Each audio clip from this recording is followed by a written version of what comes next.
இன்னைக்கு போல இருக்கு. லாஸ்ட் 3 overs கொஞ்சம் பெட்டரா பண்ணிருக்கலாம். ஏன்னா அது வரைக்கும் நாங்க எல்லா ஃபேன்ஸும் ஸ்டேடியம்ல நம்பிட்டு தான் இருக்கோம். பிகாஸ் சீரியல்ல பாக்குறத விட எங்களுக்கு அது இருக்கும் அந்த பக்கத்துல ஹோப் இருந்துச்சு. ஆனா அந்த கடைசி அந்த ஓவர் வந்து இன்ஃபேக்ட் 18 runs 8 balls இருந்தப்ப கூட ஒரு சான்ஸ் இருக்கும்ல, ஒரு 2 விக்கெட் போகும் அப்படி தங்கிடுவாங்க. ஆனா அவங்க அடிச்சுட்டாங்க.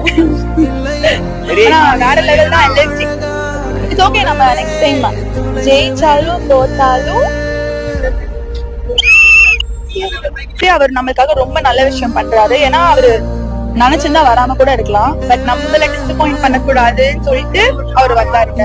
அவரு ஸ்கிரீன்ல காட்டினாலே போதும், அவரோட வந்து அழகா 4 அடிச்சாரு. ஆக்சுவலி 6 அடிப்பாருன்னு நினைச்சிட்டு இருந்தோம். பட் இட்ஸ் ஓகே, 4 அடிச்சாரு. ஆமா, ப்ளீஸ் 4 அடிச்சாரு. அட்லீஸ்ட் அவர் வந்தாருங்க.